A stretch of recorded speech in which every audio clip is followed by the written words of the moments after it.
The cell phones. Now's a good time for that.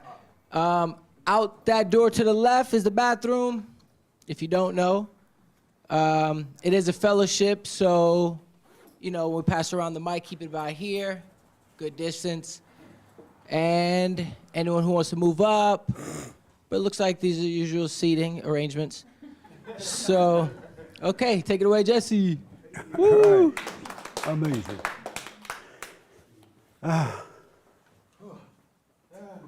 It's cold. It's colder. Two things black people don't like are dogs and cold weather. And swimming. You got good dog takes, Jesse. And swimming. And swim. Yeah. Swimming. 20 seconds, Jesse. What? So, about 20 seconds.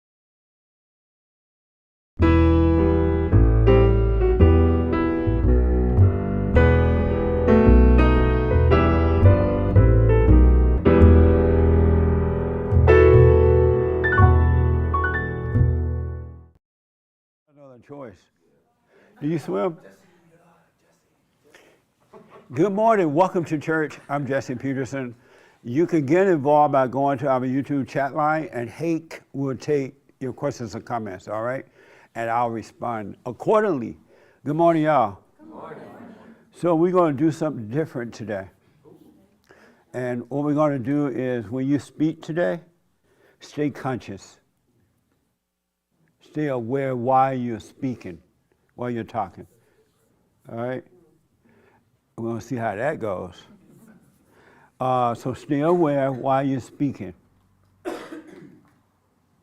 I think I want to start off with a question today. And I want to start with Doug first.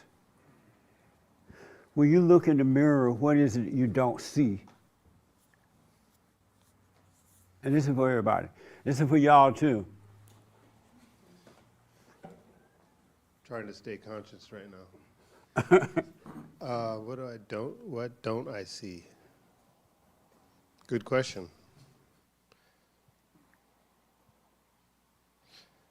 I don't know. I don't know how to answer it. Okay. Right here. When you look in the mirror, what is it you don't see?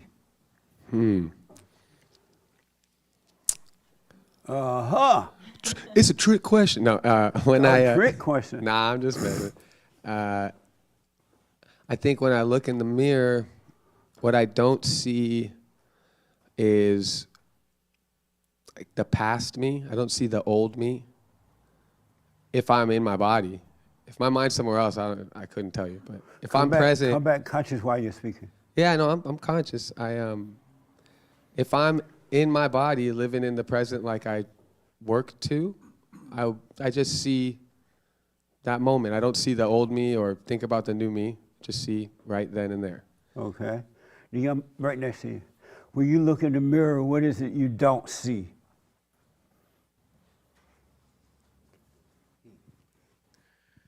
I don't see.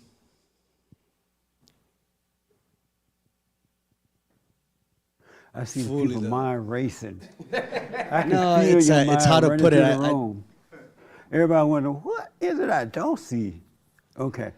No, I trying to understand how to put it in words. What I don't see the full representation of who I think I am. And that's more introspective, I guess, if I were to think about it. Yep, that's my answer.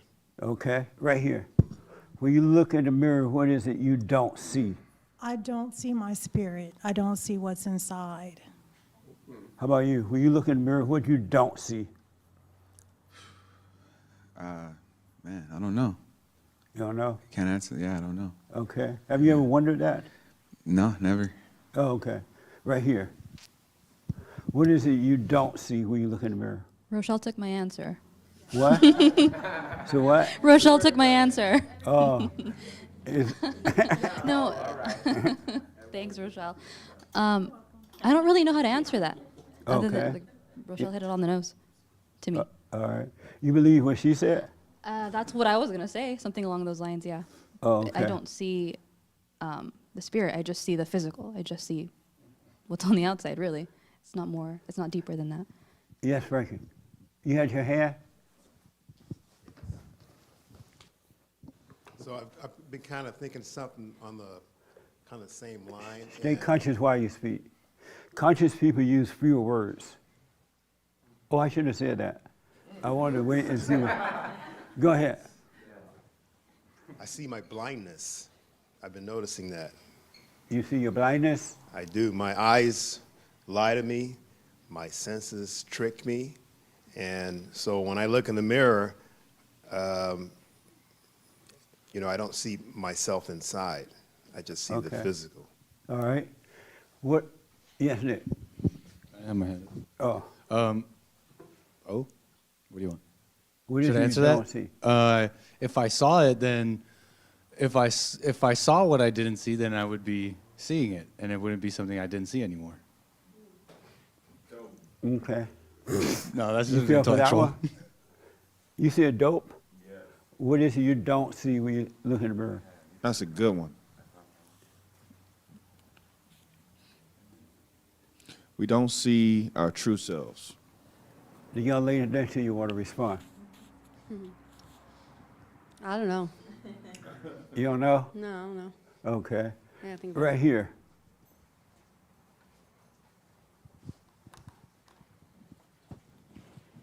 My answer was taken as well.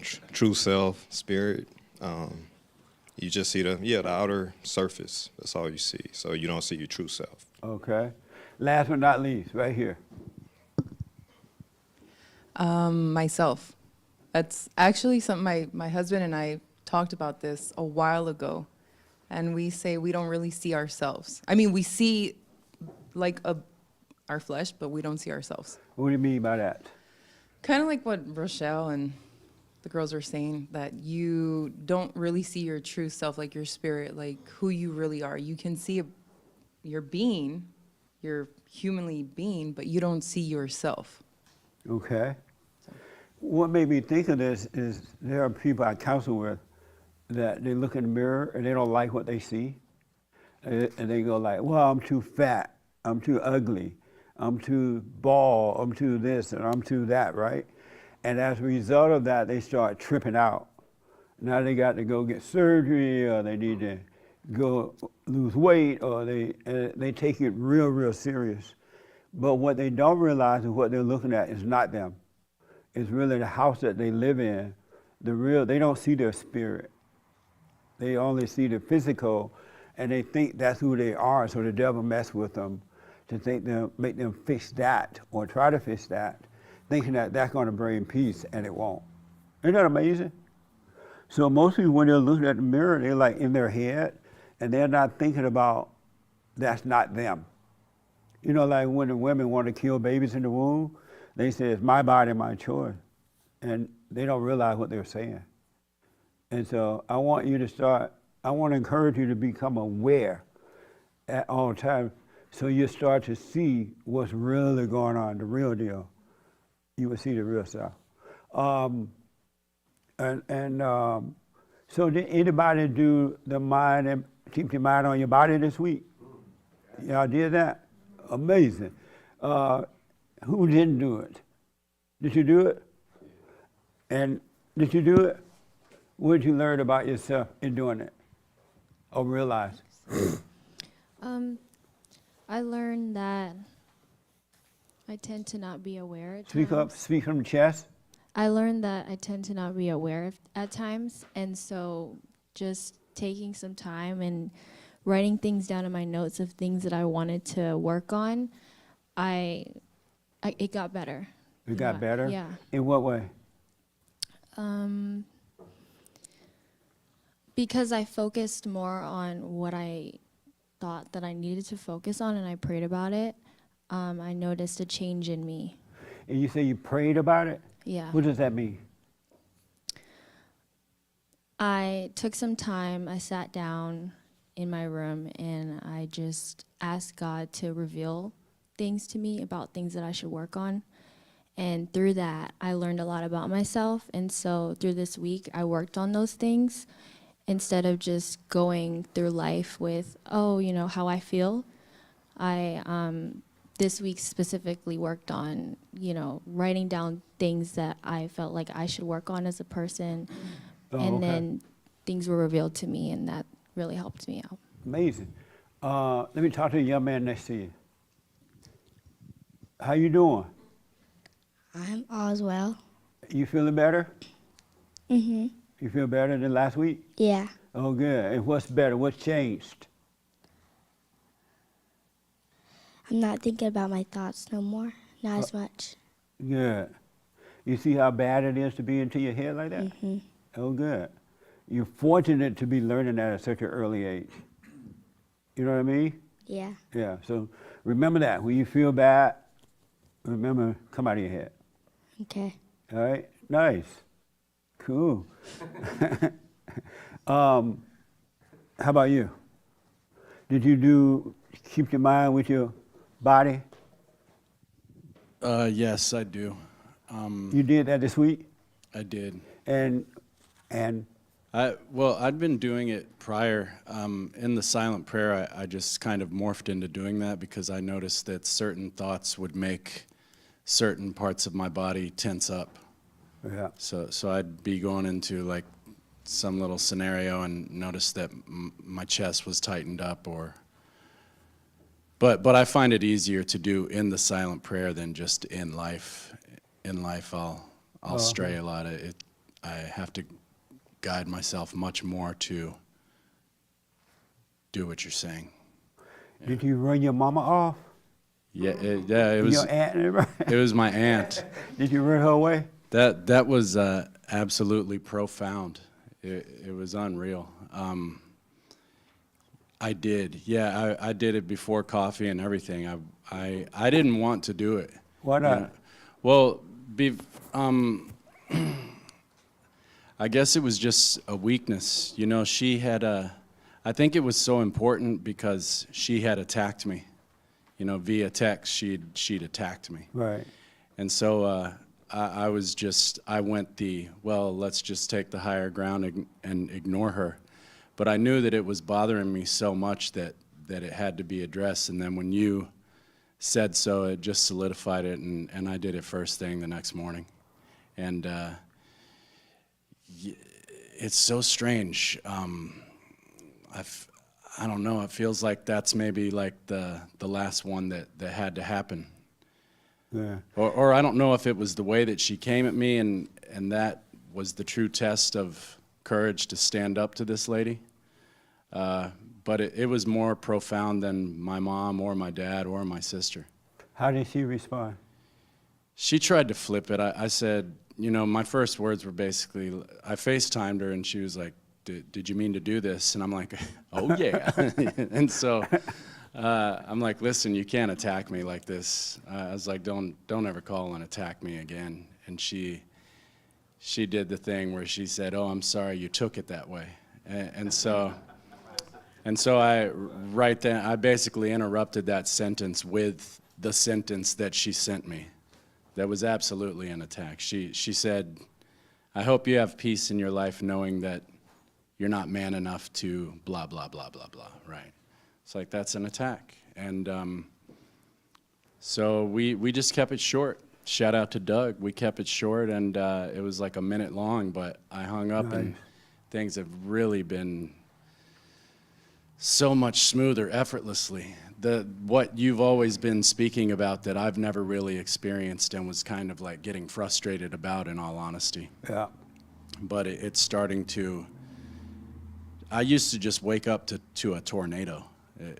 The thoughts were the most intense in the morning. Yeah. It looked like a snake They pit. are. They like. It was crazy. They mad dog in the morning. And I've noticed. And I know why. I used to want to know why, but now I know why. Yeah. I've noticed since that day, it's just been so much smoother. Yeah. It's so much in control. It was out of control. Yeah. Nice. Yeah. That's so, cool, So man. thanks, man. Your encouragement is what made it happen. I don't think I would have done it. Nice. Yeah. What I realized, I'll get to that in a minute too. I want to hear from y'all first. Right here. Yeah, have you been keeping in mind with the body this week? Do you know about that? No, I don't. Oh, you weren't here, right? No, I wasn't. Yeah. I'm just back in town from work. Oh, okay.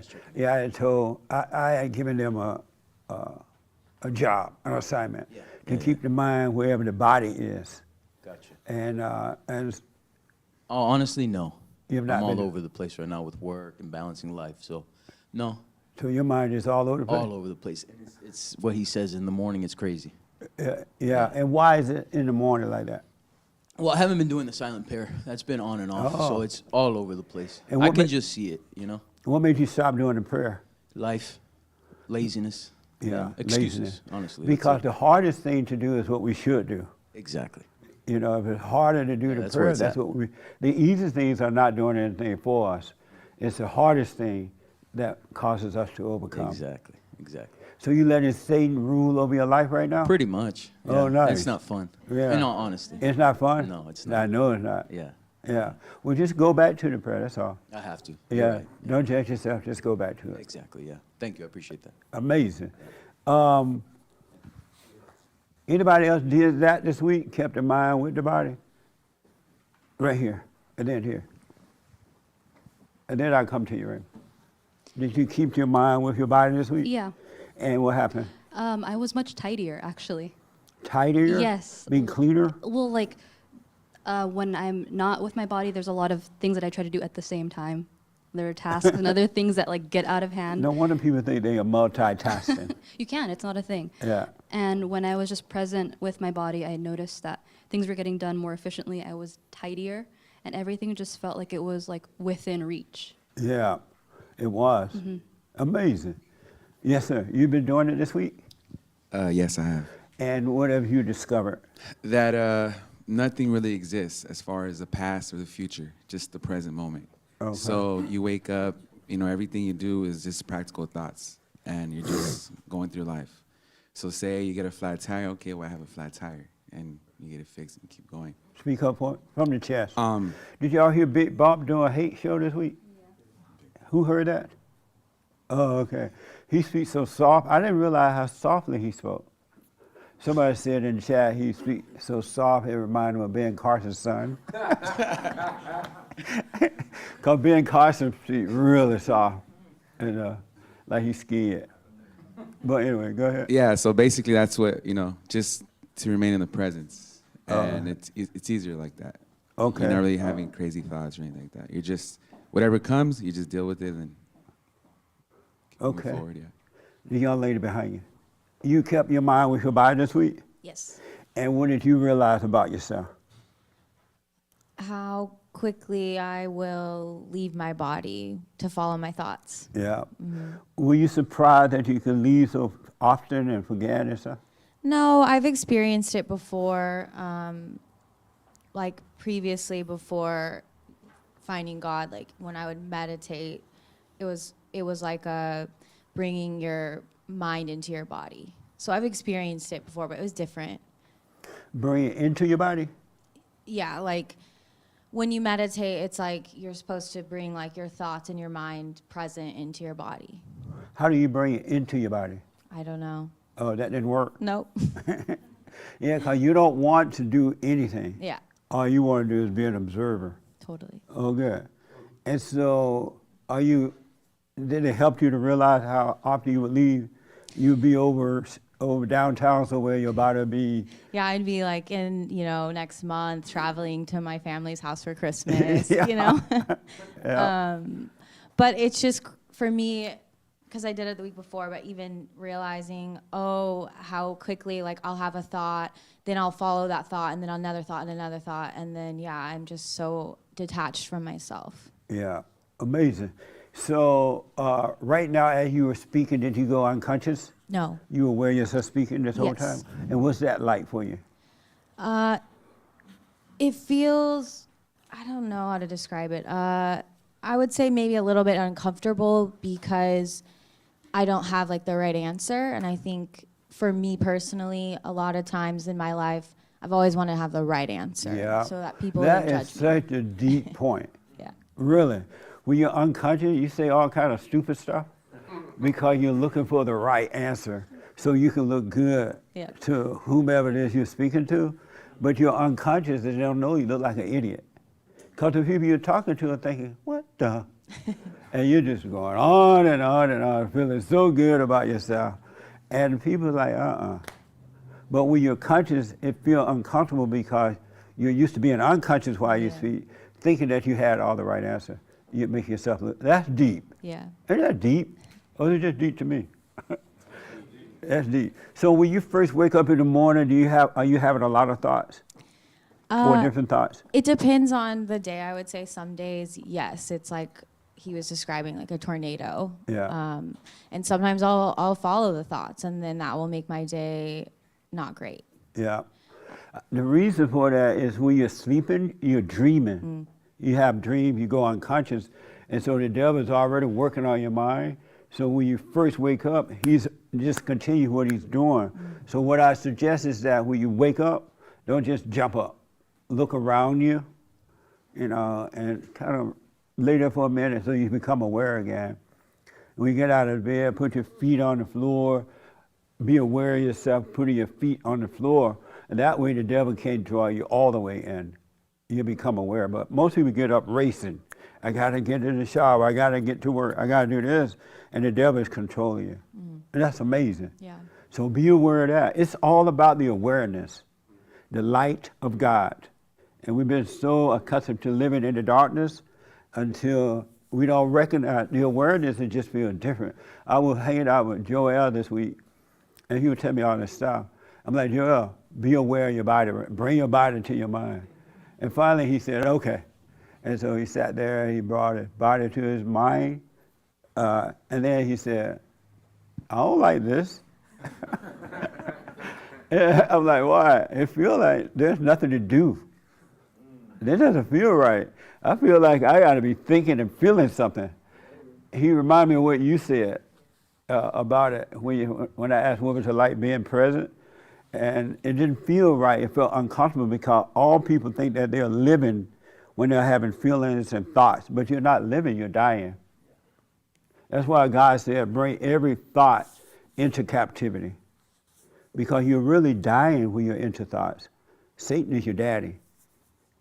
And he's always trying to make you remember. You know what I mean? So, what's wrong? Let's go to the mic with her.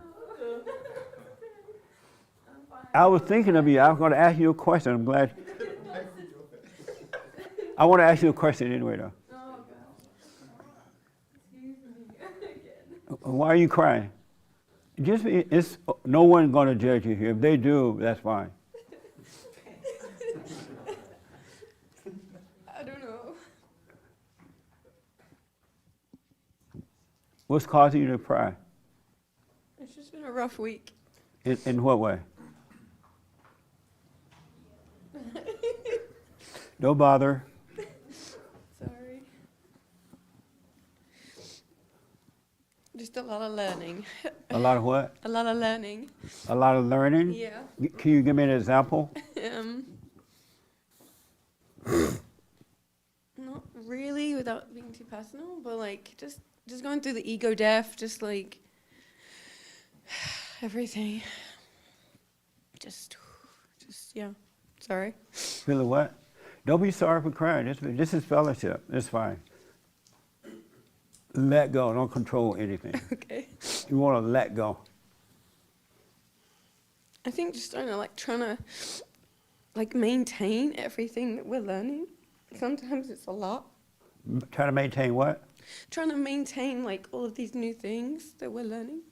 Give me an example of what you mean so I understand. Like staying present, like not judging, like allowing the ego death, just like going through all of these things that, and trying to actually like apply them to your life rather than just like hearing them but like not doing anything about them, you know? Nice. So sometimes that can be, it feels like a lot. Yeah. Along with like regular life, you know? And so is it hard to do it? Mm-hmm. And why is it hard? I don't know. I just think when you've, like for everybody, I think when you've been raised a certain way or you've been a certain way for a long time, and then you're trying to like undo those things, and like I was just saying to Anthony this morning or yesterday, I feel like almost like everything that I've been taught or most people have learned has kind of been a lie, you know? It has been a lie. And it's like realizing Do you the realize fact. everything you've been taught been a lie? What a mess. Yeah. And no wonder it's so hard. I'm just trying to like And what's relearning. interesting about it, the mess that we've been taught is hard, and to overcome the mess is hard.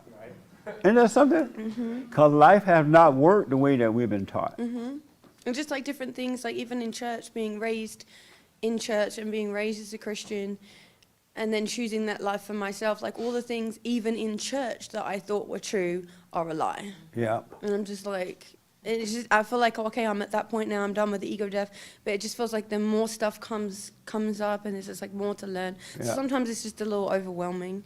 Okay. And so sometimes you feel like you're done with the ego death?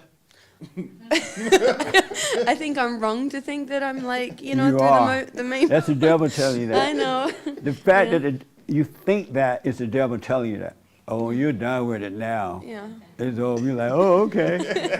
And as soon as you believe the lie, wham. Wham, yeah. Yeah. So I think that this week has just been a big wham. And then like kind of just getting back from England and just kind of getting back into the busyness of life and the things that you gotta do along with everything else. Just sometimes I just want to like dig a hole just for a couple of days, you know. I understand. I really, really do. But I want to encourage you, don't try to make it work. You do these exercises that I'm telling you about, but don't try. You want to let go and let God. You don't want the problem that all our life we've been trying to make life work. And it's never going to work as long as we try. And so don't try. You got to stop trying. Yeah, I think the hardest thing for me is like as I'm going through these things that I'm learning in the ego death and new like found principles that you know you're teaching. I think it's like how sometimes, I mean I shouldn't feel bad, but I do feel bad like how I affect other people, and the things in the decisions that I make and the things that I do. Does that make sense? And what's the purpose of feeling bad? That's what I said. It doesn't get you anywhere. Because it doesn't exist anymore. Yeah, but the damage that you do to other people exists. You know. No, it doesn't. Oh, okay. Well, why do you say it does exist? The damage you have done to other people exists.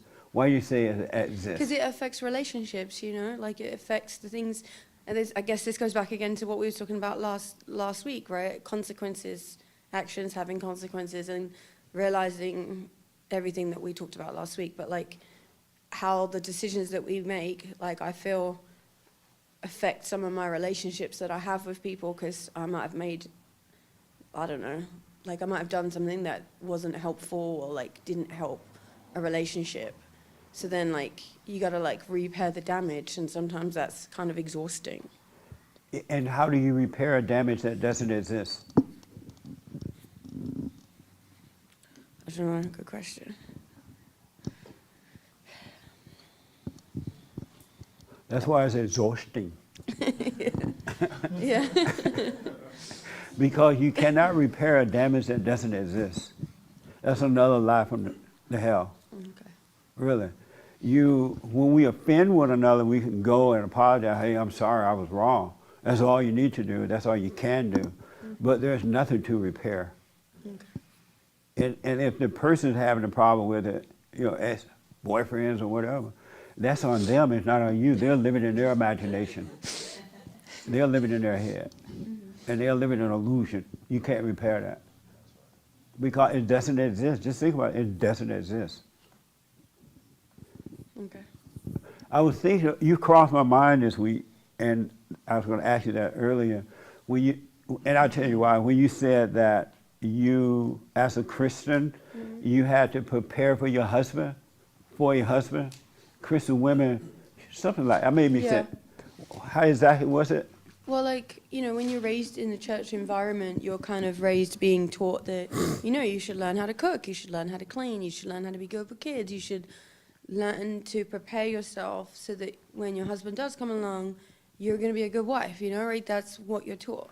And that has never worked. I mean, some of the things I learned, I guess, help, but Well, you like, should learn to cook. yeah, like practical things as well. Yeah. I mean, but not for a husband. You should learn to cook because you need to eat. And it's cheaper to cook than always eating out. You know what I'm saying? Yeah, like you should learn for yourself, but But like I said, again, like when you're raised in church as a woman, you are kind of encouraged by the women that are older to learn to think about the things that you're going to need for when you are a wife, right? But again, like that's a lie, right? So it's Yeah. just like these are all the things that I'm uncovering as I'm going that are been taught wrong. Amazing. What I thought about is that women have been taught to prepare for a husband, and men have been taught to prepare for a wife. And so, and when I counsel with people, they talk about that. Oh, I went to church because I wanted a husband or I wanted a wife, and the Lord gave it to me, but it didn't work out.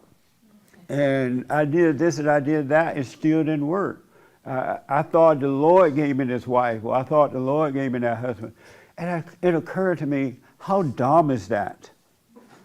That I even notice when people get money, or they like pray, I prayed to the Lord because I wanted some money, and the Lord gave it to me, and I was just so hallelujah. The Lord answered my prayer. I'm like, that's dumb. God doesn't need to give us material things to make us happy. God give us peace. And God doesn't want us to identify with material things at all. And if we stay one with Him, then everything will be added anyway. You don't have to be begging for this stuff. You don't have to be asking for it. Because when you ask for it, the devil's going to give it to you and make you think it's from God. And so you're praising the devil, think that you're praising God. When God said that you shouldn't even take any thought for these things. Why you need to ask God for a wife or a husband? If He wanted you to have one, it'll happen naturally. The fact that you ask for it is proof that something is missing.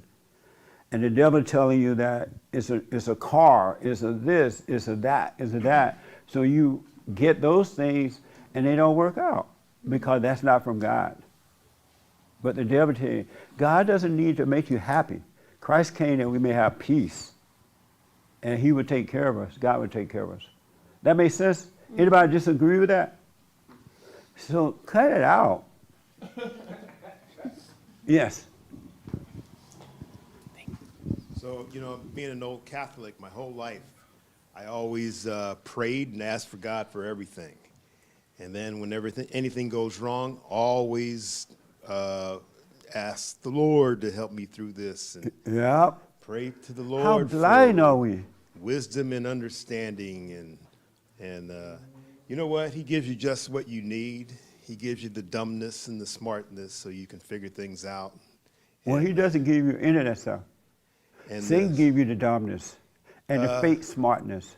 The ego tells you. Yeah. It's not from God at all. And so Poor God. Yeah. What I'm discovering more than anything. He get coffee in the morning. He sent Jesus to Coffee Bean. And he's like, all right, I'm going to cut the TV on today. It's a little chilly. I like the fireplace. When you come back, we're going to have fun looking at the crazies on earth. And he just look at that one. Look at that one. But anyway. Yeah, the biggest thing is, how the ego plays with everything. And it's impossible just to sit there, to be still and not think about something or have to do something. And, God needs you to move your car. God needs you to go get that, to do that thing. Yeah. He doesn't That's need why anything. you got to overcome the thoughts. Were you conscious as you were speaking right now? Yes. You didn't go unconscious? I pass in and out of it. Like right now, I'm conscious. Yeah, I of saw my you going voice. in and out of it. Yeah, and so, but you know how I knew?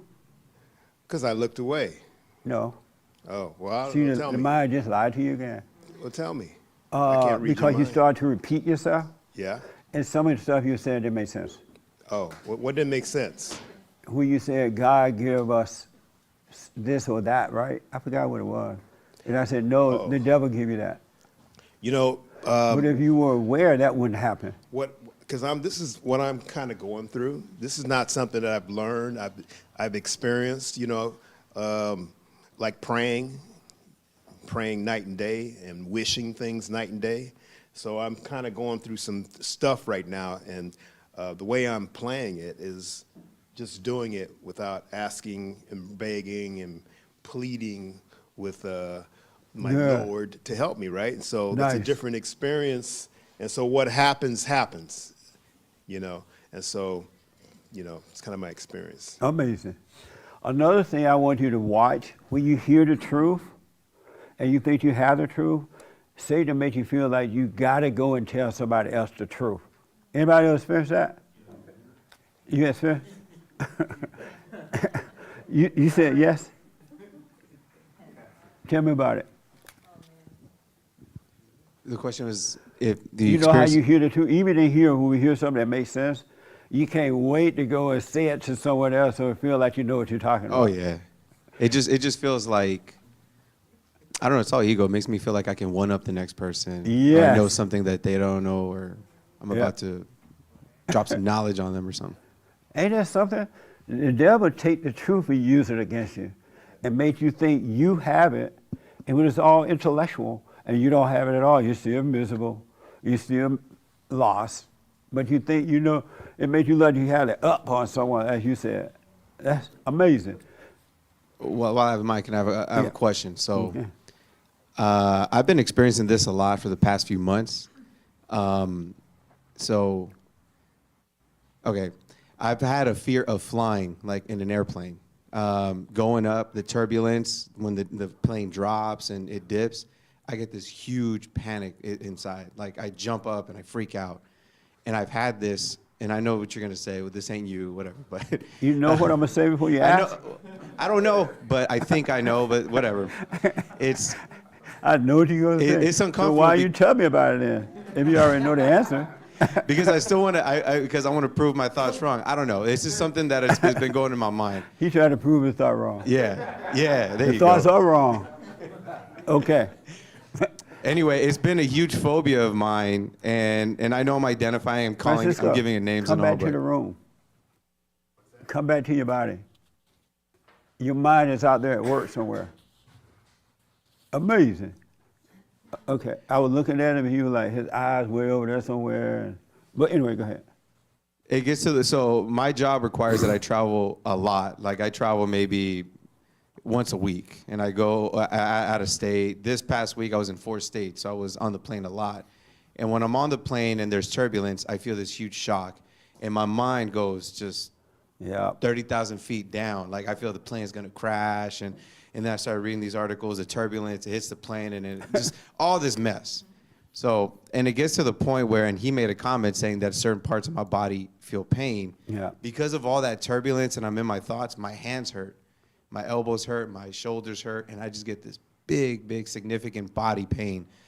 And it's because of the thoughts. And I just wanted to say how powerful the silent prayer is. At one time I was doing that, and I downloaded your silent prayer on my phone, and I did it through the plane, and I felt the plane move, but my body was, it was just gone. Absolutely. But I guess my question is, how long does that take for that to go away? Don't worry. Never ask how long it takes. Just do it and see it through. And God is with you. Just relax. I remember once I was coming from San Francisco back to LA, and I had given a talk up there. And between LA and San Francisco, the plane just felt like it was going to jump. It just, all of a sudden, we ran into a storm or a wind or something they said, a turbulent, whatever that means. And the plane just started shaking and things fell off the top thing there. I'm like, oh God, I'm about to die. I started calling for mama. But then I realized, I need to calm down. And so I calmed down. And it was still carrying on, but I stopped overreacting to it. And that's what's going to happen. So when you get that shock, the shock is to wake you up. And it's to wake up and calm down, and whatever happens. And everything will change. And that's what the shock is there, to wake you up, to let you remind you that you can't see. You're not aware. It's not a bad thing. So just relax when you have the shocks. Nice. Amazing. Doug, did you have your hand? I did. Okay. I think he answered it pretty much. Oh, he did? Okay. I was going to say the same thing. That's happened to me before. Don't try to take the mic. Yeah, stop it. But yeah, some of it's kind of normal for that shock to come. But Yeah. and to the British lady, to me it seems like she's trying to take all this stuff on her own shoulders. Well, she's not trying to take it on. What it is, when you really, really wake up and you start realizing all this stuff you've learned has been a lie, that you've been taught wrong, and now you want to let it, you really want to let it go, but you still are accustomed to trying to fix it or hold on to it. And so and the devil doesn't want to let go. He doesn't want you to let it go. And he'll make you think that it's an overload, that you're about to, trip out, but you're really not. And so you just have to keep going anyway. Make a mistake, but don't judge yourself for it. And eventually it gets lighter and lighter. It really does. But you gotta just see it through, and don't ask how long the pain gonna last, how long it takes. It doesn't matter. The hardest thing that you have to go through is the thing that's causing you to grow, not the easiest thing. The easiest thing will drive you crazy. The harder things are waking you up. So don't worry about it. Cool. Yeah. Have you been, in the white jacket, have you been keeping your mind with your body this week? Yeah, I suppose so. Wasn't that the exercise last week? Yes. Yeah. So did you do it this week too? Yeah, well, it's similar to like staying in prayer, except for when you said keep your mind where your body is, I think I probably made it more physical. You made it physical? Yeah, just like. And what do you mean by that? Just like understanding, like seeing my body driving. Speak from your chest? Seeing my body driving, seeing my body get up or walk around, yeah. seeing the actions that I'm actually doing. Oh, okay. Yeah. I'm noticing myself walking through doors a little bit more. Unless I walk through the kitchen door, unless it asks me, did you see yourself walk through the door, Jesse? I'm like, no, I forgot. But I'm practicing that. The one thing I want to, any question about that or anything? No. Okay. I was watching this interview yesterday. Some black woman was interviewing, and so I'm not going to have it word verbatim, but enough to share it with you, was interviewing the Black Farmers Union president. I think he was the president of the Black Farmers Union or something like that.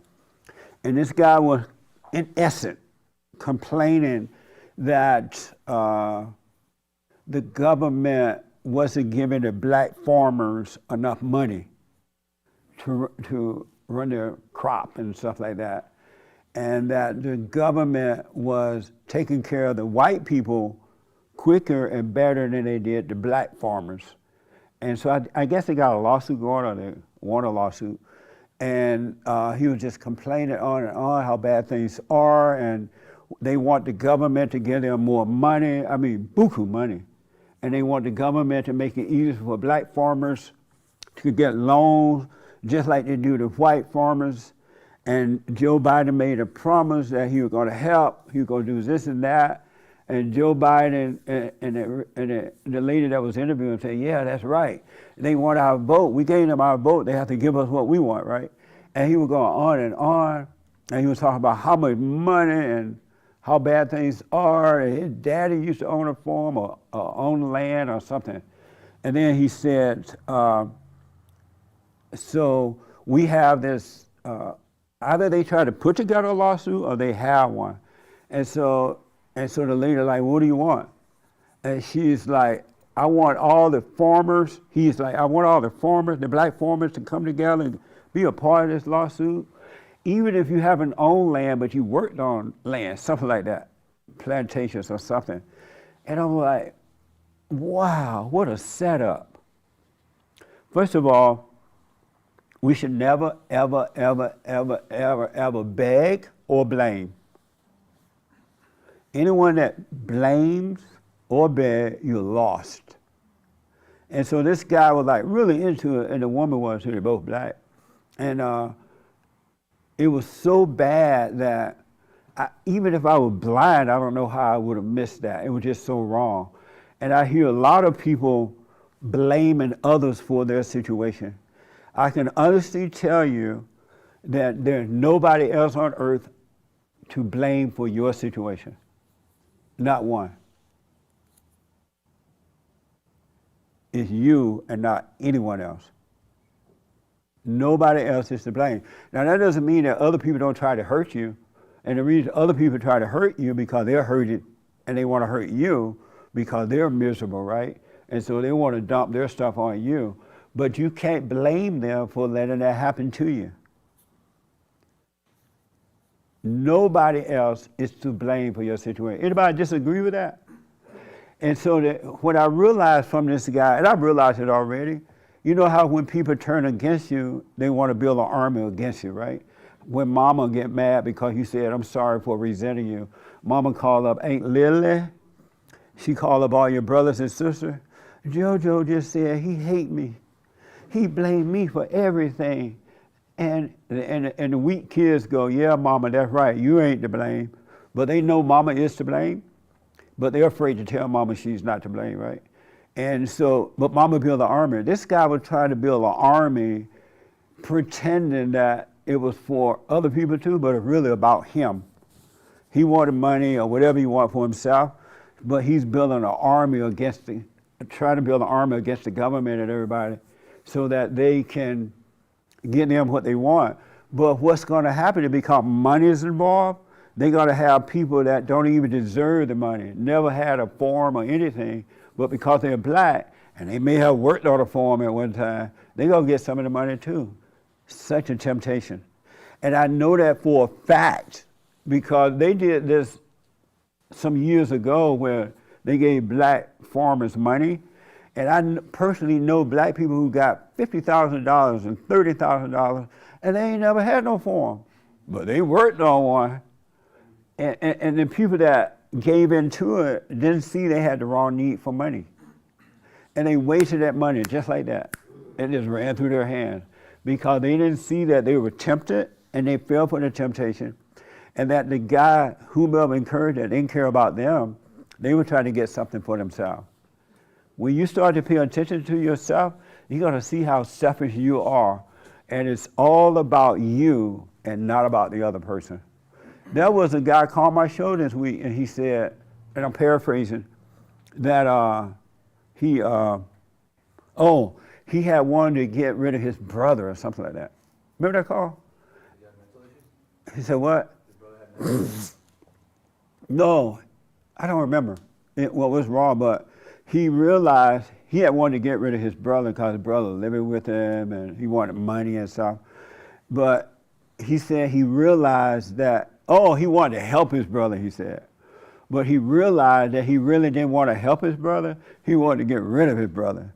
But he realized the reason he was trying to encourage him because he wanted to get rid of him, but he told himself he was trying to help him. And he realized that was wrong. You're going to realize so much about yourself. Thoughts run deep. They're not just, I hate my mama, I hate my daddy thoughts. When God said bring every thought into captivity, they run real deep. And you're living in hell as a result of not seeing these thoughts. Nobody loved nobody. Is that the right way to say it? Ain't nobody liking nobody. Families don't like, members don't like one another, friendship, marriageship. It's all about what you can get from it. It's all about what you can get. It's never about the other person. Now you lie to yourself and you say, and then you feel good. It's about, I love him or her. It's about the other person. No, it's not. Even with your children, you don't care about your children either. When you discipline them or do things for them, if you notice, you get a good feeling from that. I gave my child a toy and they smile, and I feel good about it. Have you noticed that? It's all ego. It's just, we must die from the ego. We got to die the ego death. Then we can be real. We can do it the right way. But you got to die from the ego. So they left the black farmers and they went to the black university. And they said that when the black universities are not doing as well as the white universities because the government hasn't given us enough money. The black schools are ran down. Apparently down in Florida, they're trying to sue the government. I don't know if they're suing Florida government or the big government, but they want more money for the black schools. And I'm like, normally when the one thing that white schools do, and I know they all get money from the government, but one thing that white schools do that black schools tend not to do, is when you graduate, a lot of the graduated people donate money back to the school. When black people graduate from black university, they don't give no money. Y'all better get y'all a little check from the welfare. Black people ain't gonna give back, and when the schools fall apart, they blame it on the government. They blame it on white people. Isn't that amazing? Anybody ever blame someone for something that happened in your life? Only a few. The other people lying. Have you ever blamed anyone for what happened in your life?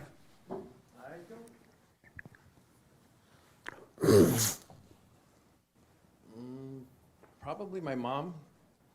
You blame your mother? Blame my mother for, let's see, when I was 27, she took me to to help her with her job, with her business. She bought a business and she took me in. When you were 27? I was 27, yeah. Oh, okay. And why did you go at 27? Because she said she needed me. I was a builder, and she said, hey, come help me. And I did. Was she going to pay you? Oh, yeah. Oh, she hired you? Yeah. Oh, well, that's fine. Well, that's good. If she paid you to do it. Yeah. You didn't want to do it? At first I didn't, but then after the years went by, I said, you know, this is where I belong. So now I'm still there, and it's been 32 years. You still there? Oh, yeah. With Mama? No, Mama's gone. She did? So, but I took over the business. Mama did? Yes. She did? She did. Last year. Do you regret it now? No, I think that was the path. Oh, so what do you mean you blame her? At first I was rejecting the fact that she brought me in, and I said, hey, I want to do my own thing. Maybe I want to do my own thing. Yeah. But because she used her power to get me in to do the job, it was a very difficult position. So it was a 50-bed skilled nursing home, and those are very tough to handle. And then the first 10 years were a mess. And right now the government's really difficult on nursing homes. And the COVID thing hit last year or 2 years ago, and it was pretty terrible. So, Amazing. but So during did the you first ever tell her about that? Oh yeah, I told her when time to forgive her about the, to forgive my parents. I forgave her about that, and I just got over it, and I took over, and I didn't regret it anymore. How's things going for you now? Very good. Yeah, man. Yes. You staying with the prayer? Yes. Nice. Night and day. You what? Night and day. Nice. Yeah. Okay. Actually, the whole day. Good. So y'all understand you can't blame anyone? You got to stop blaming. You are. It starts with you and it ends with you. Once you start doing that, it's going to be amazing how easy life becomes for you. You can't blame anyone. As kids, we blame the parents because they're responsible, but as adults, we can't blame anyone for anything. Do not blame. All right? Did you have your hand? Yeah, for the blame thing, I definitely blame people. I had a question earlier, but I can, we can stay on this topic. It's, No, whatever you raise your hand for. And stay conscious. Absolutely.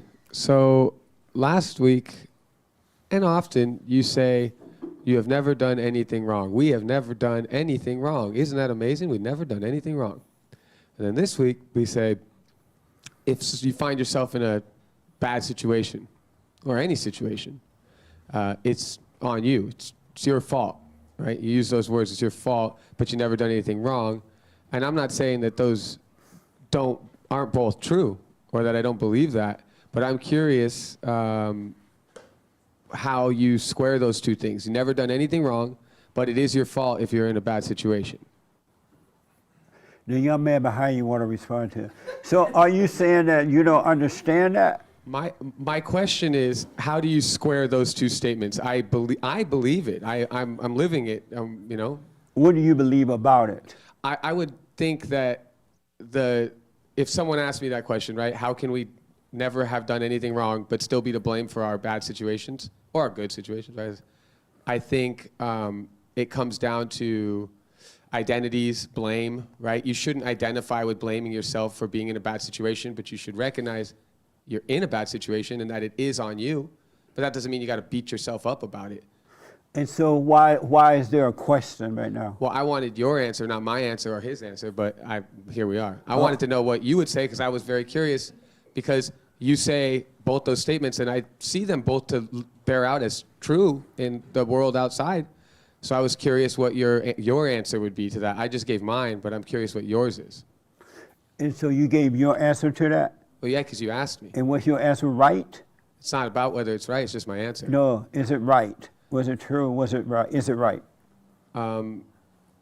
Is it right? I don't really get to determine whether it's right. What do you mean by that? Well, how do I determine whether it's right? I don't know what you mean. How do I determine whether it's right or wrong? So you don't know if your answer was right or wrong? I only know that it's my answer. That's all I could say definitively, and it's not really relevant whether it's right. But you don't know if it's right or wrong? It's not what the driving force of me saying it. Me saying it is just me being honest with my answer. If it's right, then it's right. If it's wrong, then it's wrong. But I don't determine that. How could I? I don't know what you mean. The young man want to help me. I think you do do know what I mean. What he's saying? I think you know what I mean. I don't think I'm smart enough to answer this question. You're not smart enough to answer that? It was really just for right you. here. I guess I'll make it so simple. How Let me can go- we let me go never here done first. anything Let wrong? me go here. Okay. I just want to. Do you understand what he's saying? I think I understand what he's saying about how could you ever do anything wrong if you've, say it again, how did you say I'm it? saying we said here that. Hold on a minute.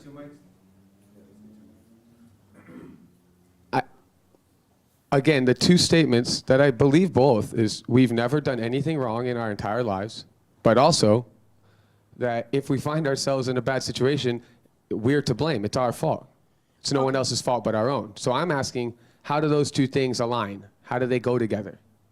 So you don't believe that they do go together? I do believe they go together, and I'm curious where I have my reasoning, right, my own thoughts on it, reasons about it, but I'm curious what yours are because both of those things are things you've said. I've went out into the world with them, and they bear out as, if not true, then valuable, useful. They seem true, right? So I'm curious how you square that circle, how those two things, where's the bridge between those two statements? So are you saying you don't understand it, but you tried it? Give me a yes or no to that. I understand it, and I've tried it. That's why I understand that it's true. Okay. Yes.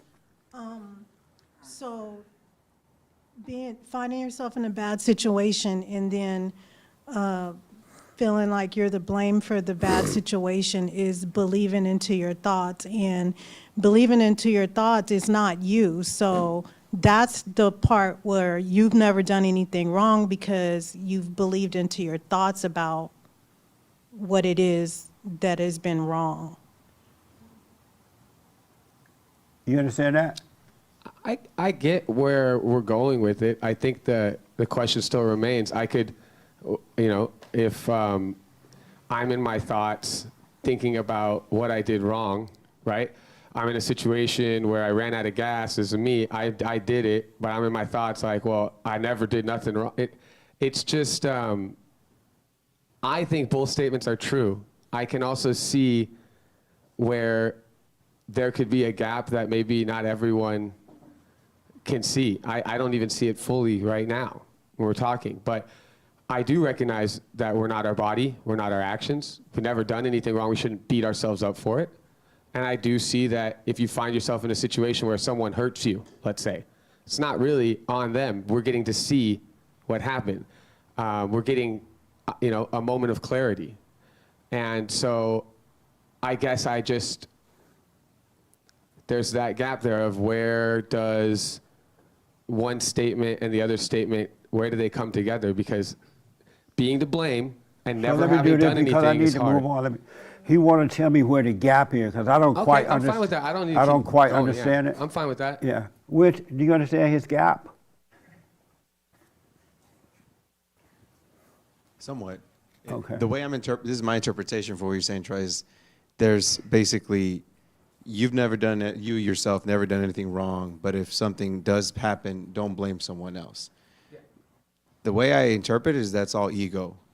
It's, if you blame yourself for doing something wrong, I don't know, I guess I see your point, and I think I also understand what you're saying, Jesse. I think the gap is, don't listen to ego, because ego puts you in both situations where if you do something wrong, you're beating yourself up with the guilt, with the temptation, falling into it, and blaming someone else is also the ego, the projection of the ego, because it wants to blame my wife, my cousin, my sister, my brother, my mom, my husband, whatever.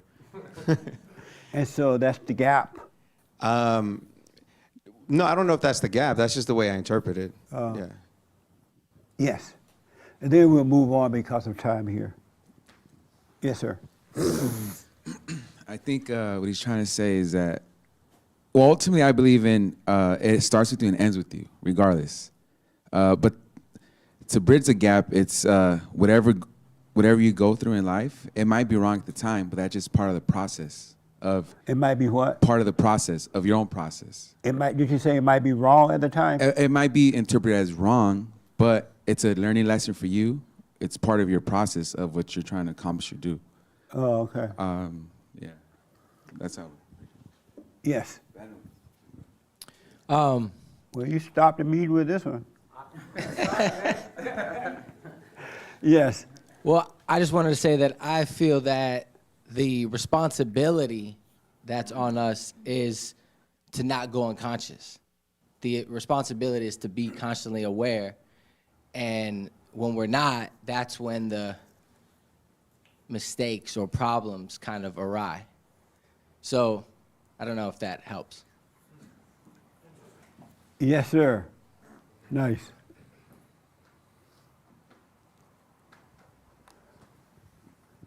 I wasn't here last week, so I didn't hear the exact words from the book of Jesse, but Keep the mind with the body, like your body is there in the chair, right?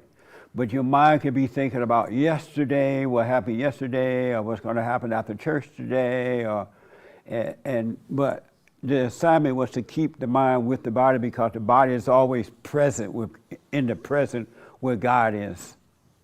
yeah, I was referring to the concept about doing wrong. But, what I was going to share about that is that if we've done something wrong, according to the book of Romans, that's the enemy's work, right? We can point our will one way or the other, but we don't do the work. Either God does the work or the enemy does the work. With regard to the fact that we've screwed up and taken responsibility in terms of squaring those two things up, in my mind, it's not really that we've necessarily done something wrong. It's like whatever we've done, it's our responsibility. You know, what's happened in our lives, we have to take account for those things before God and before, fellow human beings, whether they're right or wrong, we have to take responsibility for them. So I didn't hear the exact words, that were spoken, so that's my... Okay. Amazing. So, did you have your hand way in the back? Did you have? Did you raise your hand? No, I didn't. Oh, okay. I'll come back to you then. Yeah, it's fine. Thank you. Yeah, I'll come back to you. Right here. You had your hand, right? Something else. Go ahead. And then I'll come back to that. But this question can be wrapped up in love God with your heart, soul, mind, and strength, and love your neighbor as yourself. That can wrap up all of our personal responsibility. Yeah, all of that. No, his mess. So this is kind of off topic, but Catherine and I have been talking about love and what true love is. And what we're starting to discover, and I know what I've discovered, I can't speak for her, but true love seems to be, it doesn't require something of the other person. And the more and more I'm starting to see and understand that, the more I'm seeing how marriage can be perfect if both people don't have expectations. And that is like completely opposite of what everybody else tells us in the world. Marriage counselors, Christian counselors, all of that, they tell you it's the opposite. But what I'm starting to see is when I release expectations, I can love in a perfect way. 100%. True love is not expecting or wanting anything or needing anything from anyone else. Nothing. But that's not the way it is. Everybody secretly wants something from somebody else. And that's why nothing works. People don't get along because they want something from someone else. And they'll lie, oh, I love you. Yeah, I love you too, honey. Okay, go and make me a meal. I ain't making you no meal. And now you hate the person that you just told you love. True love have no expectation from anyone. And if you really know, if you're really of God, you don't need anything. You don't want anything from him. God doesn't need anything from us. And if we're his children, we should be the same way. We would be the same way, not should be. We'll be the same way. That's why it's so important that you get to know yourself. Because knowing yourself, you're going to see how deep, how Kathy was, your name Kathy? Catherine. Catherine was saying, you ain't all this stuff. You've been taught wrong. And that's why life has not worked. You've been worshiping the devil, thinking that you're worshiping God. And the teachers have taught you wrong. That's why God said, let no man teach you. We have a teacher within. We really, really do. And you got to trust that by going back within, kingdom of heaven within, and start living from within instead of from without. Amazing, huh? We got to let everything, when the ego is dying, and it will die if you are willing to go through it, if you're willing to lose it all. And don't try to make yourself lose it all because you do it the wrong way. You know, oh, I don't like this. I'm going to let my house go. I'm not going to pay my notes. And that's crazy, right? But once you see the ego dying, once the ego is dying, you are overcoming the world. And you will be in it, but not of it. And the world will be going crazy like they are right now with the election just happened, all kind of stuff, right? And you won't be reacting like that because you'll be in it, but not of it. You won't be connected to the world like that. If your wife decides to leave or your husband decides to leave, you're like, okay, bye. Okay, no problem. You won't feel anything about it because you didn't try to get anything from that. You didn't try to get love. You didn't try to get friendship. You didn't try to get anything. And so when you have it, you got it. It's gone. But you're still fine. You got to let the ego is the devil's nature. It has nothing to do with God. And as you were saying, all this stuff you think you're doing wrong, it's not you. It's the spirit in you that making you do those things. It's not you at all. Zero, not you. Amazing, huh? Yes, Raymond. And then I got to ask the biblical question from this week. I'll make it as quick as possible. Okay. Stay conscious while you speak. Come back to the building. To be aware of your mind and your body. The real problem is people struggle to do that when they should be aware that they can. And do you struggle to do it? I wonder when people speak and they talk about other people. They'll say we, or they'll say other people struggle with it, blah, blah, blah, right? Let's talk about self. Let's be conscious today. And then after the meeting, you can go nuts. Eddie, in short, I do struggle with it until I realize I do.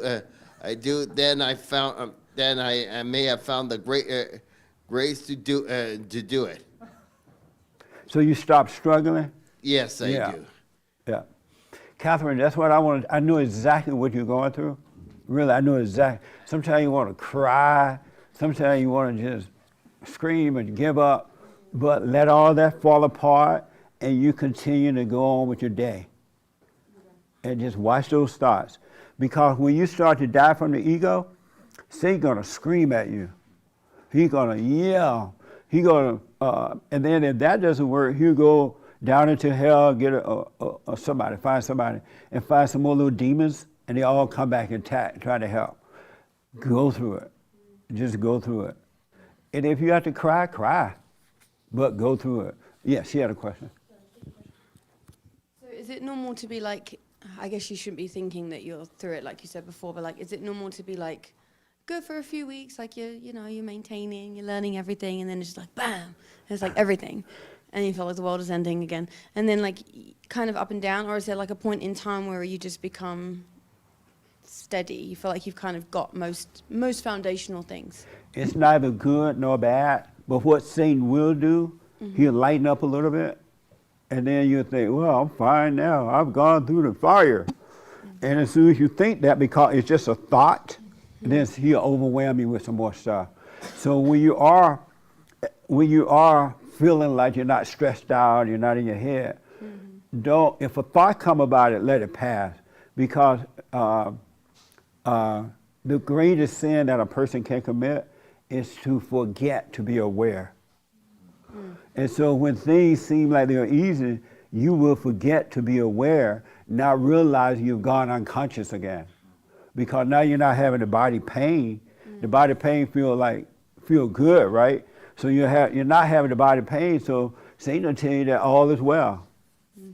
And so you forget to be aware of that. Be aware of not having the body pain with no discussion about it at all.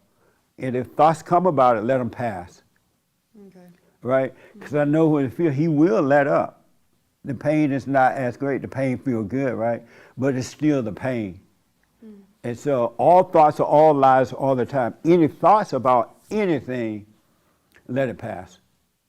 Because he'll remind you, oh, look, you're feeling good now. You've gone through the fire. That's a lie.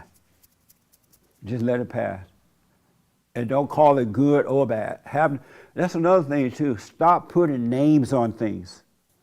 Stop calling it good or bad, right or wrong, because we don't know good or bad. We don't know what's right or wrong until it's revealed to us. It will be revealed. But if you put titles on it, you're worshiping the devil and it's keeping you in hell. This is bad, this is good, this is bad. And Satan will give you what seemed to be good when it's really not. So then how do you know what the truth is, though, then? Nice question. Repeat that. How do you know what the truth is? Oh, look, from the gut. Speak from the chest. How do you know what the truth is? Francisco want to answer that. Then hold on to the mic, though. Hold on to the mic. How does he know what the truth is then?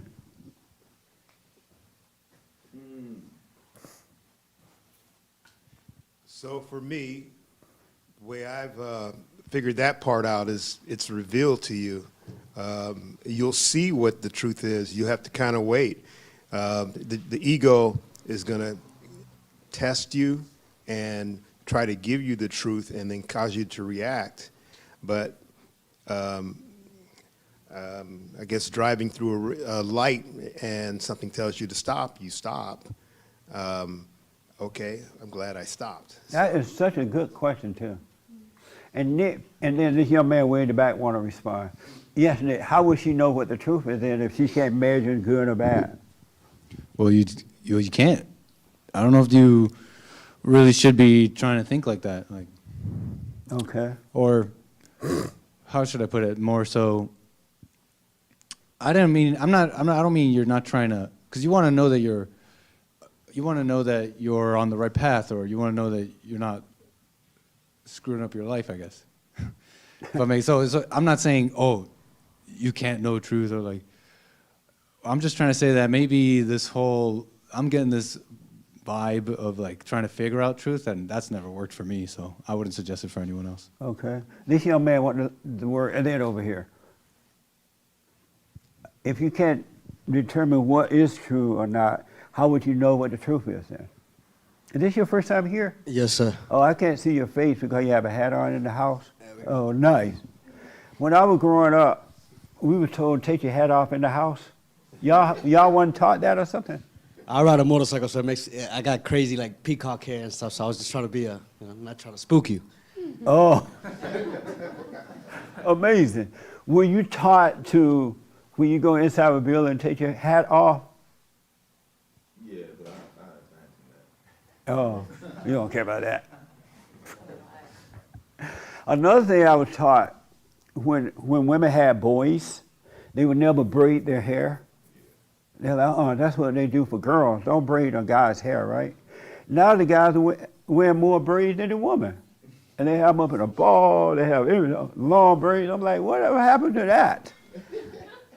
You used to get yelled at if you braided a boy's hair. Remember those days? They gone now. The boys are wearing their hair just like the woman. The influence of the female spirit is amazing. The boys are wearing more hair than the woman. Big old balls. I'm like, what the? I wonder what that feel like. But anyway, if you don't know what the truth is, then how you know what the truth? If you can't determine. I mean, personally, I just follow what people call my innate, right? What they call what? Well, you're innate. Innate. You know, that innate feeling. I don't really or I try not to concern myself with what your perception or my perception or bad or good is. Okay. Where you from? Cuba. Cuba? Yeah. What's your name? Castro? Daniel. What? Daniel Del Rio. What? Daniel Del Rio. Oh, welcome, Daniel. Thank you, sir. So how did you get across the water to here? Troy picked me up. He swam. I swam on the back. No, little Cessna, little plane. Oh, nice. Well, welcome. Thank you. I'm glad you're here. Thank you. Okay. Yes. How would you know the truth then, if you can't determine for yourself?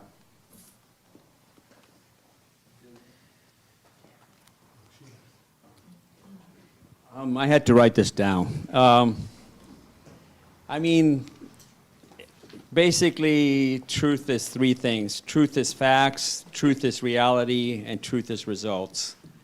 And if you can face facts, reality, and results, you know the truth. What does that mean? I don't know what that means. It might be right what you say. Well, it's like 1 + 1 is always 2. It's not. Not if you're in Cuba. Not if 1 + 1 is 4. You know, it's I'm right about distorting reality. Oh, if you're, see, I'm right about that.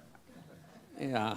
I mean, look, coming from a communist and Oh, come with the mic. Where your mic?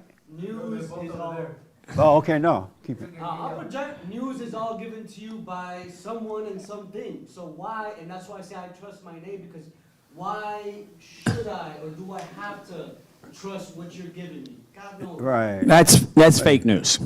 Fake news. But anyway, hey, stay with me. Come back. Yeah. Okay. So when you say facts and what else? Yeah, facts, reality, and results. Where'd you get that from? I mean, truth is pretty universal. It's like right or wrong. There's no in between, you know? It's like male and female. There's no third sex. Oh, okay. Right. So you're talking about in a physical sense. And psychological sense too, I guess. Okay. Are you keeping your mind, have you been keeping your mind with your body this week? I've been trying.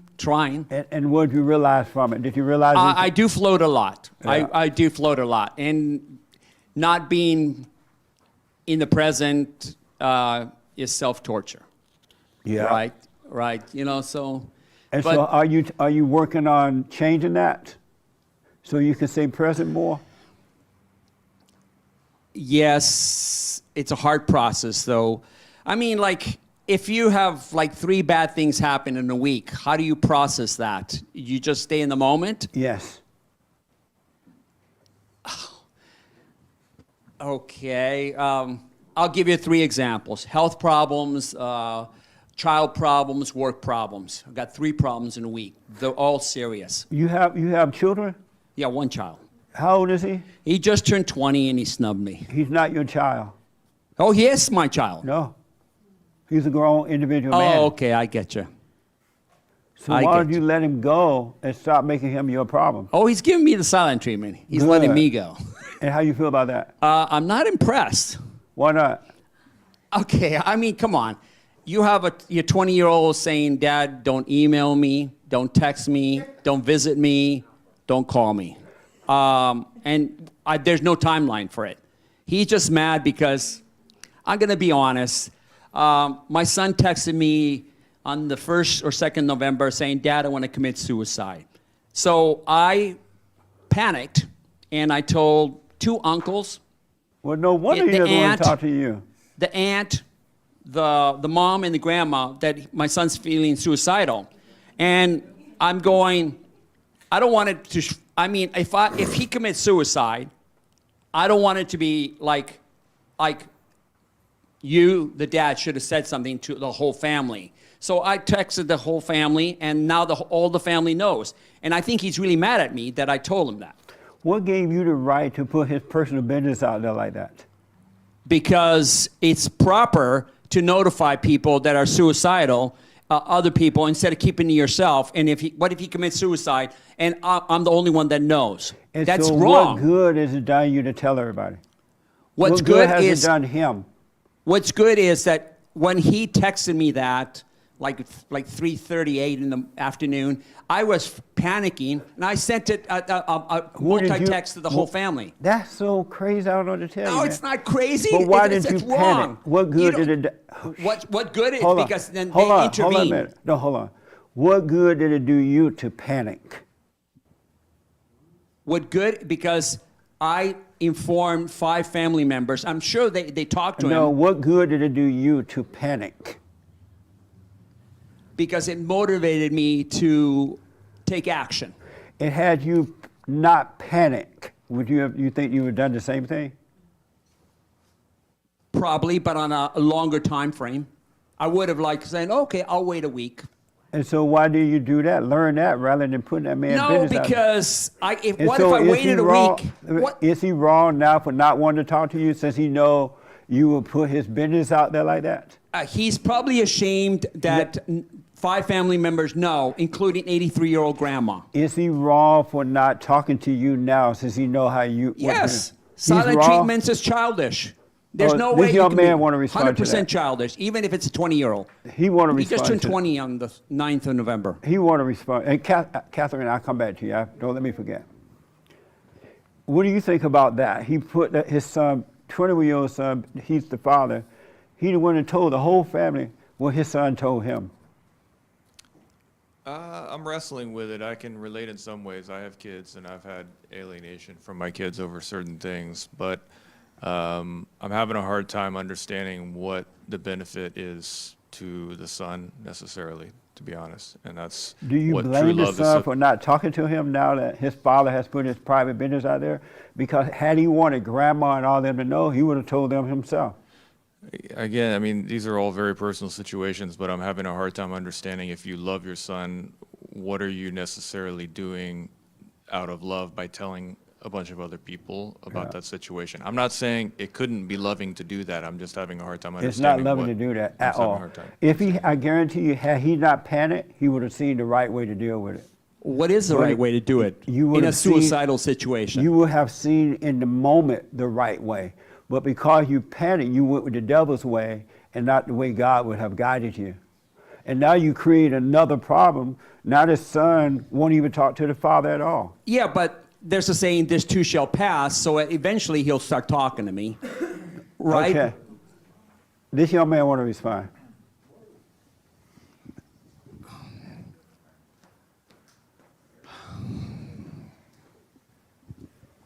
I think you really know the way. I remember last year when I met you, Rich brought you in here because you were suicidal. Yeah. And it turned you around. And you're still here. You know the way. You ever attempted to bring him here? Yeah, Richard did help me. I agree. Your son, I'm talking about your son. Oh, no, I haven't brought my son here. He's 36. He's in Santa Clarita right now. That's okay. Which is 36 miles north. You overreacted, and now you're dealing with the same thing you were walking in last year. Here's what I... Yeah, I was in a similar Last situation. word, because That's of how I time. met you. Last Oh, word. I don't recall. Okay, you. I don't want to argue. We don't have time to be arguing back and forth. Yes, Doug, last word. I think, excuse me, I think Catherine's question could be answered with this situation. So here's a situation where the gentleman didn't know what the truth was, so he panicked and did something, right? So sometimes you don't do anything. Sometimes you wait and see, because had he waited and seen, he might have realized that the best thing to do is just go directly to his son and talk to him instead of tell the world about his You issue. owe your son an apology. For Your telling son- it that he was suicidal For and telling the family? grandma and everybody, you should have stay calm, I would have recommended that you stay calm so you could see what to do. Yeah, And but what you if he would- attempted suicide while I was trying to get a he hold would of just it? been gone. He would have been committed suicide. Yeah, I'm But trying to sti- prevent that. But still, you haven't prevented that. You made it worse. So No, now I he's- prevented it. He's so still now alive. He's ashamed to go you around. know, 12 days later. All right. Okay. All right. Let me just finish with Catherine. Let me finish with Catherine because of time here. So how do you know the truth? It's enough to know that you don't know the truth. And when you know that you don't know, when things happen, you stay still, as some people said, you shall know the truth. But if you overreact or listen to thoughts, it will always be the wrong answer. Always. And so don't let the devil make you think you know the truth, right? You will know the truth if you don't overreact to anything, no matter what you feel or what you're thinking, because your thoughts and your feelings are not you. If you don't overreact, you shall know the truth. The only thing that left is the truth when you don't listen to the lie. When you don't listen to the lie, that's all that's left is the truth. Never assume that you know the truth. Never assume that you made it. Never assume any of that, because assumptions come from all thoughts all the time. And the truth you'll know the truth. Yeah. And don't worry about how you know, you'll know. You will know. And knowing the truth is better than belief. You know, people say, I believe, I have faith, I believe, right? And situations come along, they panic. They get mad, they overreact. They believe, all right, but right into hell. God wants us to know him. He said, my children shall know me by my voice. He didn't say my children shall believe me or have faith or all that. They will know me. And so you will know, just stop listening to thoughts, and there's nothing but that. So when situations come, stay still. The mind going to go crazy, the feelings are going to be overwhelming, but don't overreact at all. Just go through it, and you will see the next step to take. Thank you. Yeah. Satan make us think we need to know the truth ahead of time, but if you believe that, that's a lie. Because God is the truth. He is love. He is the light. He is life. He is the natural way that we should live, but we got to overcome the unnatural way that we've been living. We've not been living our natural life. We've been living an unnatural life. This overreaction, this anger, this fear, this hurting one another, this doubt, this crazy panicking. Panicking is of the devil, it's not of God. God said, be still through all things. Be still and know. Satan wants you to panic. God wants you to be still. And he really wants us to let go, and he'll take care of everything. But we got to completely let go. But we've been so brainwashed and dumbed down and so acquainted with emotions, we think we need to panic. And panicking only, like he just done with his son, but he doesn't want to see it. He has overreacted because he panicked. And so he called grandma and everybody. What are they going to do about it? Even if they call him up. Joe just called me and told me that you want to commit suicide. Now the boy is mad and embarrassed because he's put all this up, and Satan's going to use that against him. Now you can't face your family because they know you want to commit suicide. The boy feel embarrassed. You might as well take yourself out. Everybody know now. All you did was let Satan make you add to the boy's problem. And just because he's alive for another day, doesn't mean he's going to stay alive. Satan is still working on it because you have embarrassed him. And he doesn't understand how to deal with that. So now he doesn't want to talk to you, and rather you have taken time and look at that. I tried to help my son. It didn't work. I panicked. I owe my son an apology. You should apologize to your son for sparing his business. He would have called them and he wanted them to know, just as he called you. He trusted his father. His father turned on him. Now he has no one to trust. You went out there and put everybody against him in his mind. Even though when you were panicking, you thought you were doing the right thing, but you were doing the wrong thing, and you created another problem. And so the devil telling you, well, at least he's alive for today, but the devil's still working that boy's mind. He's thinking about now what his family members think about him. He wasn't thinking about that before you went and told everybody. And he's not strong enough to understand the thoughts of lies. Do you understand that? Yes. But the boy called his father. He didn't call them. how can it be a betrayal when secret? If things are in secret, It wasn't things in are- secret. He called you. And you, if you had not panicked, you would have told him what to do about it. You would have seen clearly what to tell him. But because you panicked, Satan told you to call grandma. Yeah, and I was everything. worried that he would commit suicide that same day. Right, but that was not your worry. If you had not been worried, you'd have seen what to do. And all you've done is added to his problems.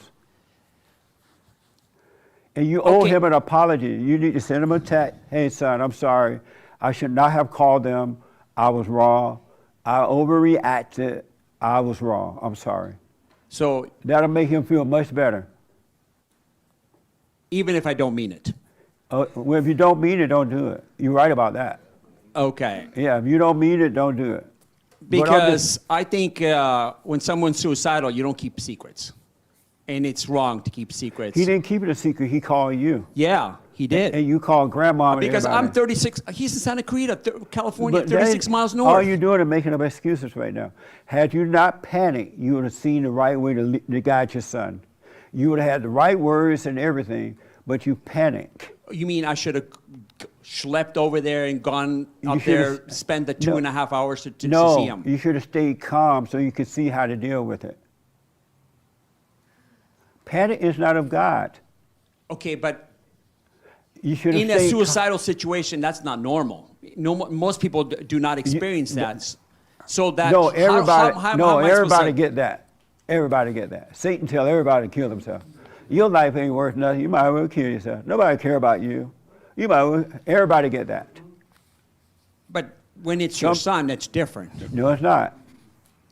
It's not different. It's not your son. You don't own him anymore. No, 18 years old. Because you think you still own him, you're trying to be mama with him. You don't own him. I think.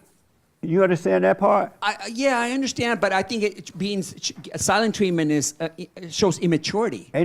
No, but don't look at him. You need to look at you. Okay, You okay, can't see yes, who- I did embarrass him. Yeah. But it's a good thing that I embarrassed him. How's that good? It's a fantastic thing because it's out in the open instead of then he can talk about it. Then instead of leaning only on one person, now he can lean on 5 other family You're not members. supposed to lean on anyone. He called the right person when he called you, his father. But his father acted like his mother and called everybody else. I don't think it's a mama situation. I think it's a wise situation. Okay. All right. I wasn't beta. Okay. All right. Can you imagine calling your father for help with something that's so private and he called everybody to tell him? Ain't that what mama does? Mama panics, so mama call everybody. And now you don't want to go around anybody. Not only you want to kill yourself, you want to double kill yourself. Because now you can't face the family. Did you have your hand? Real fast and last word. So just Did you with have with all this and with the original question from Catherine, it's amazing how the ego will do everything to protect the lie. Yeah. And that is the truth. When you say just watch it, what I'm noticing is whatever's hurting the ego or whatever's causing you to want to overreact or protect the lie is probably the truth. And that's the thing that causes the discomfort or because you're trying to protect the ego. And you're doing everything because here comes the light shining and causing it the to go ego crazy. hate the light. The darkness hate the light. It hate it. It hate it, it hate it, it hate it. It doesn't want any light at all. And unless you're ready for the light, you ain't gonna accept the light. The darkness is wicked. It's a wicked, the imagination is wicked. It's evil. Last word. Oh, right here, then the last word. All right, make it short too. Yes. Just had a couple other minor revelations, and I'll caveat it again, Alex, by saying your situation with your son, like all of us with our children, is complex. We don't know half the story, so this is not necessarily specific to you, but we have to, as true believers, prioritize what is right and righteous over the concept of human life. We can look at Abraham being called to sacrifice his son. God might be calling your son onward, and there's no way, for us to know. That's a good point. You're not in control of your son's life.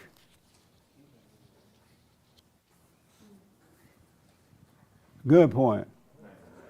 Last word.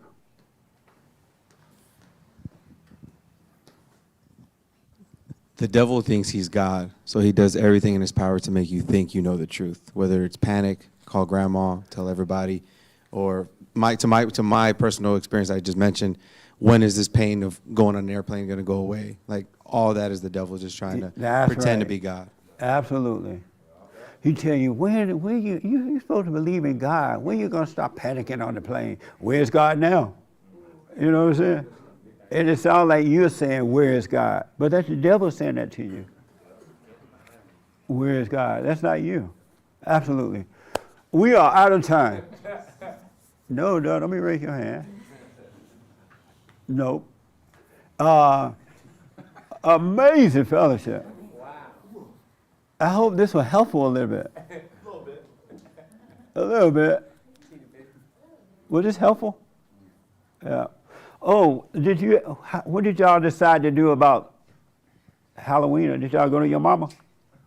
Well, that was Thanksgiving. No, we're not going to go. Oh, Thanksgiving. Yeah, Not yeah. Halloween. No, Your mama will beat you up. I hope this helped. Do the silent prayer. Become your own man. Become your own woman. No matter how tough it gets, folks. I'm telling you as a witness. I'm not telling you anything I heard. I'm telling you what I've gone through and deal with. No matter what happened, what situation, you stay with it. Stay with the silent prayer and just watch the thoughts. And you'll see they're all lies. They're not from God. And they're not from you, all right? So become your own man, own woman. Brand new biblical question. Are you responsible for your own life? Are you responsible for your own life? Are you responsible for your own life? What do you say, Nick? Are you responsible for your own life? What's responsible? Yes, I'm responsible in the sense that, this whole situation that happened today actually responds to the discussion Troy brought up, about the responsibility, like who's responsible, right? How did my life get like this? It's like the thoughts and the panic wasn't Alex, but now it's his life. Who else is going to deal with his life and what's going with it, right? So are you responsible for your own life? That way. I'm sorry? Responsible. I'm responsible for my life. Okay. Are you I don't know responsible if for it's your my own fault, life? though. You're not responsible for your own life? Okay. Well, just hold that. Don't. That's all I need to know. Are you responsible for your own life, your first time here? I believe so. You are responsible for your own Yes, life? sir. Okay. Amazing. That's the biblical question for next week. All right, folks. Amazing fellowship. We'll do your super chats and stuff tomorrow. Yes. Women's Forum. Huh? Women's Forum. Is it this Thursday already? This the third Thursday? Wow. This feels like the second week at best for November. So Women's Forum this Thursday, 7 p.m. The third Thursday of every month, all right? I really, and I know most people are not going to do this, but I want to encourage you to get on the path and stay there. Know thyself. It ain't like some people say here today, we've been totally brainwashed to the core. Everything you've been told has been wrong. And no wonder God said, let no man teach you. Really, everything you've been taught needs to be torn down. And it will. The wall will come crumbling down, tumbling down if you stay with it. And you will have a clear mind. It will be clear. All right. Thank you. Thank you for your support, your tithing office and offering and everything. If you need counseling, we are the best counseling service on this side of heaven. By phone, Skype, or walk-in. So call the office. go to the website, rebuildingaman.com, and or call the office 800-411-BOND. Family Individual Counseling, all right? Thank you all. Have a good one. And thank you all for coming. It was amazing.